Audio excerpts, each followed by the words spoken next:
Hello everyone, and welcome back to my YouTube channel.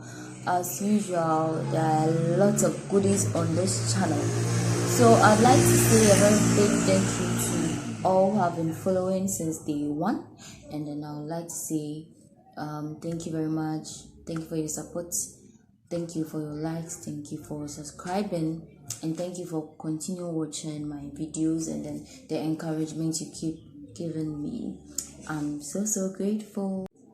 Okay, so in one of my videos about STIs, I mentioned that we would take some STIs and look at them in brief and get to know what they are about, because STIs are common everywhere. So we get to know what they are, how they are, so that we get to identify them. And that is what we are doing today.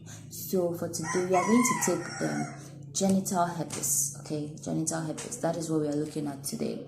And in this video we are going to look at what genital herpes is about. So we are going to know the causative organism, we are going to know the mode of transmission, signs and symptoms, we know the locations, where they are actually found on the body, or which part of the body gets infected, and then we know the complications and also the prevention. So sit back, because you are learning something new today.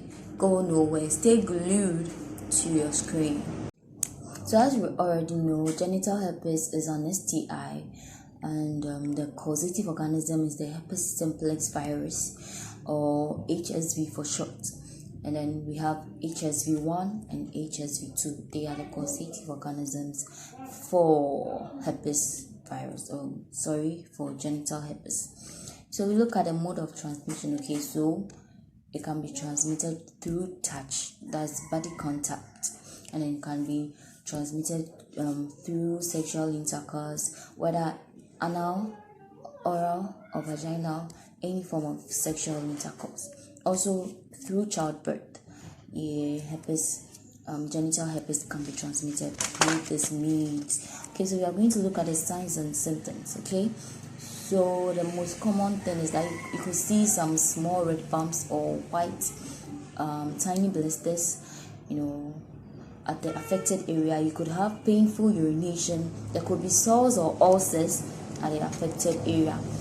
And initially, during the initial outbreak, you could have symptoms that look like flu. So you could have flu-like symptoms like swollen lymph nodes and groin. You could have headache, muscle aches, and even fever.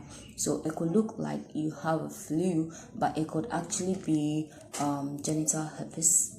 Okay, so mostly the sores appear at where the body was infected. So at the point of infection, the sores appear there. But you see, the sores can be spread. Okay, so when you touch the affected area and then probably you touch another part of your body, or you scratch somewhere else, you could actually spread it to that side, and it could even affect your eye. So probably you touched it and then you rubbed your eye, you could be affected on the eye. Okay, so we look at the locations or where on the body that this can be affected.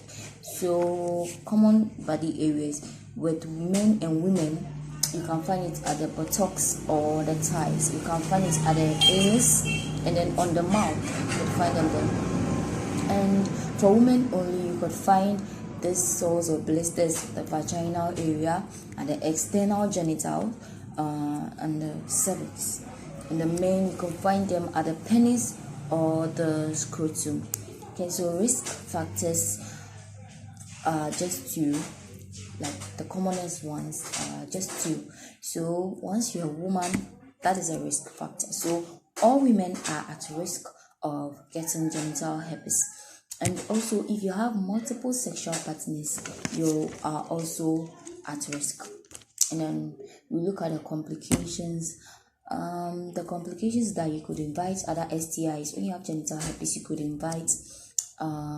could get other STIs. And then one of the complications is transmitting it through childbirth. So if you're a mother and you have it, you can transmit it to your child through childbirth. And then you could have bladder problems. Then you could have rectal inflammation or proctitis. That is mostly for those who practice anal sex. Now we look at the prevention.